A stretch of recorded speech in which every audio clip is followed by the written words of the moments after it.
Hello friends, आज हम बनाएंगे तीखी चटपटी मसालेदार राजस्थान की फेमस डिश मिर्ची वड़ा, वो भी परफेक्ट मेजरमेंट के साथ। तो फ्रेंड्स, कई बार जब मिर्ची वड़ा के लिए बैटर बनाते हैं तो बैटर कहीं पतला और कई बार तो बैटर मिर्ची के ऊपर सही से कोट ही नहीं हो पाता। तो आज मैं आप सभी के साथ परफेक्ट मिर्ची वड़ा कैसे बनाया और इसको बनाने में कौन कौन सी बारीकियों का ध्यान रखना चाहिए वो सभी आपके साथ शेयर करूंगा। तो बने रहिए वीडियो के अंत तक। तो हेलो फ्रेंड्स, मैं हूं आपका फ्रेंड प्रीतम, आप सभी का स्वागत है आपके चैनल प्रीतम रेसिपी में। तो चलिए फ्रेंड, मिर्ची वड़ा बनाने की रेसिपी शुरू की जाए। तो फिर राजस्थानी मिर्ची वड़ा बनाने के लिए इस तरह से जो बड़े साइज की जो हरी मिर्च आती है उसी का इस्तेमाल किया। तो पहले हम हरी मिर्च के बीच में नाइफ की हेल्प से कट से चीरा लगा लेंगे और सावधानी से प्रेस करके आहिस्ता आहिस्ता मिर्ची के अंदर जो बीज वगैरह है सब निकाल लेंगे। कुछ बीज रह भी जाए फ्रेंड्स तो कोई प्रॉब्लम नहीं है, बट इससे केयरफुल निकालेंगे ताकि मिर्ची फटे नहीं तो मिर्ची को स्टफिंग करने में दिक्कत होगी। तो सारी मिर्ची से इसी प्रोसेस से बीज को निकाल कर अलग कर लेंगे। और हाँ फ्रेंड्स, ये मिर्ची तीखी तो एकदम नहीं होती बट इसका टेस्ट एकदम लाजवाब होता है। तो इसके बाद हम स्टफिंग की तैयारी कर लेते हैं। तो इसके लिए मैंने 3 से 4 मीडियम साइज के आलू को बॉयल कर लिया था। अब ग्रेटर के साथ ऐसे इस तरह से सारे आलुओं को हम ग्रेट कर लेंगे। अब चाहे तो स्मैशर से सारे आलुओं को स्मैश भी कर सकते हैं। तो फ्रेंड, इस तरह से ग्रेट करने से एक भी आलू के चंक्स बचते नहीं है, सारे के सारे अच्छे से ग्रेट हो जाते हैं। क्योंकि मिर्ची वड़ा खाते समय अगर एक भी आलू के चंक्स आ जाए तो मिर्ची वड़ा खाने में मजा नहीं आता। तो फ्रेंड, आपने देखा ना कितने आसानी से मैं सारे आलुओं को अच्छे से ग्रेट कर लिया। अब मिर्ची वड़ा के लिए बैटर बनाकर तैयार कर लेते हैं। तो एक बाउल में 2 कप बेसन लेंगे। आप चाहे तो इसमें 1 चम्मच चावल का आटा भी ऐड कर सकते हैं। तो फ्रेंड्स, हम बेसन में कुछ फ्लेवर्स ऐड करें। तो सबसे पहले इसमें जाएगा हाफ टी स्पून हल्दी पाउडर, 1 टीस्पून कश्मीरी लाल मिर्च पाउडर, 1 टीस्पून जीरा पाउडर, 1 टीस्पून अजवाइन, 1 टीस्पून नमक अपना टेस्ट के अकॉर्डिंग ऐड कीजिएगा फ्रेंड्स।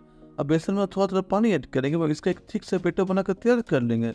एक बार में कभी भी ज्यादा पानी ऐड न करें क्योंकि राजस्थानी मिर्ची वड़ा का बैटर तो गाढ़ा यानी थिक ही रहता है और तभी सारी मिर्ची कोटिंग बैटर में अच्छी से होगी। आप चाहे तो इसे स्ट्रेट बनाने के लिए 1 चम्मच बेकिंग सोडा या बेकिंग पाउडर भी ऐड कर सकते हैं, बट मैं तो इसे 1 से 2 मिनट अच्छे से फेंट लूंगा।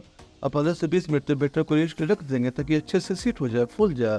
तो इसी तरह का फ्री फ्लो कंसिस्टेंसी हमें चाहिए मिर्ची वड़ा बनाने के लिए। तो फ्रेंड्स, आइए तब तक हम मिर्ची वड़ा के लिए स्टफिंग बनाकर तैयार कर लेते हैं। तो एक कढ़ाई गर्म कर लेंगे। कढ़ाई गर्म होते ही उसमें हाफ कप ऑयल डाल देंगे। ऑयल भी हमारा अच्छे से गर्म हो जाए उसमें हाफ टी स्पून हींग एवं 2 सूखी लाल मिर्च डाल देंगे और साथ ही इसमें 1 टीस्पून क्यूमिन सीड्स, 2 टेबलस्पून साबुत धनिया, 1 टीस्पून सौंफ ऐड कर देंगे और सारे खड़े मसालों को एरोमेटिक फ्लेवर आने तक जब तक थोड़े से भून न जाए रोस्ट न हो जाए फ्राई कर लेंगे। अब सारे खड़े मसाले अच्छे से भून गए हैं। अब इसमें 1 teaspoon ginger garlic paste add कर देंगे और जिंजर गार्लिक पेस्ट को जब तक जिंजर गार्लिक पेस्ट अच्छे से भून न जाए और जिंजर गार्लिक पेस्ट का कच्चापन न निकल जाए इसे हम भून लेंगे। तभी इसमें कुछ मसालों का पाउडर ऐड करेंगे। सबसे पहले इसमें जाएगा 1 टीस्पून जीरा पाउडर, 1 टीस्पून धनिया पाउडर, 1 टीस्पून कसूरी मेथी और सारे मसालों को अच्छे से भून लेंगे। तभी इसमें 1 टीस्पून गरम मसाला पाउडर डाल देंगे और सारे मसालों को जब तक मसालों से ऑयल सेपरेट होना शुरू हो जाए इसे फ्राई कर लेंगे। और तभी इसमें अपने ग्रेट किए सारे आलू को डाल देंगे और सारे मसालों के साथ आलू को अच्छे से भून लेंगे जब तक आलू थोड़ा सा रोस्ट ना हो जाए, सारे मसालों का फ्लेवर आलू में अच्छे से मिक्स ना हो जाए, एब्जॉर्ब ना हो जाए। और साथ इसमें 1 टीस्पून नमक ऐड करेंगे। नमक अपना टेस्ट के अकॉर्डिंग ऐड कीजिएगा फ्रेंड्स। और ये देखिए फ्रेंड्स, आलू को भूनते वक्त आलू अच्छे से भून गया है। अब आलू का कलर भी चेंज होना शुरू हो गया है। अब आलू हमारे अच्छे से भून गया। गैस के फ्लेम को ऑफ कर देंगे और स्टफिंग को ठंडा होने रख देंगे, तभी हम मिर्ची में आलू की स्टफिंग करेंगे। तो फ्रेंड्स, हमारे आलू जब ठंडी हो गई तो चलिए फ्रेंड्स अब मिर्ची में आलू की स्टफिंग कर लेते हैं।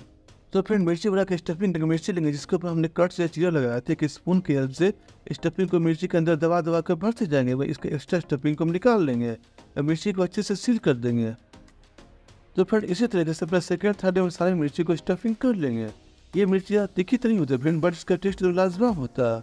तो सारी मिर्ची वड़ा की स्टफिंग हो गई। अब बैटर चेक कर लेते। तो ये देखिए फ्रेंड्स, बैटर हमारा कितनी अच्छी तरह से सीट हो गई है। फ्रेंड, एक स्टफिंग के हम मिर्ची लेंगे, मिर्ची को डंडा से भरकर मिर्ची को बेसन में डिप करेंगे एवं एक्सेस बैटर को रिमूव कर लेंगे। इधर हम ऑयल को भी हमने लो टू मीडियम फ्लेम पर गर्म कर लिया था। इसमें 2 से 3 बालों को फ्राई होकर डाल देंगे। 1 मिनट तक हम इसे बिल्कुल भी टच नहीं करेंगे। 1 मिनट के बाद इसे पलट कर हर तरफ से क्रिस्पी कर लेंगे जब तक ये अंदर से पक न जाए, फ्राई न हो जाए। तो इसी तरह से 10 से 12 मिनट तक लो फ्लेम पर सारे मिर्ची वड़ों को अच्छे से फ्राई कर लेंगे एवं सारी मिर्ची वड़ों को लो टू मीडियम फ्लेम पर फ्राई करेंगे ताकि सारी मिर्ची वड़े अच्छे से पक जाए, अच्छे से क्रिस्पी हो जाए। तो इसी तरीके से अपने सारे मिर्ची वड़ों को फ्राई करके निकाल लेंगे। ये देखिए फ्रेंड्स, कितनी परफेक्ट एवं क्रिस्पी हमारी मिर्ची वड़ा बनकर तैयार हुई है। तो आप इन सिंपल स्टेप्स को फॉलो करके मिर्ची वड़ा बनाइए। एवं रेसिपी अच्छी लगी हो तो वीडियो को लाइक शेयर भी कर दें एवं चैनल को सब्सक्राइब कर बेल आइकन और बॉल को जरूर सेट करें जिससे आपको हमारी आने वाली सारी रेसिपी की नोटिफिकेशन मिलती रहे।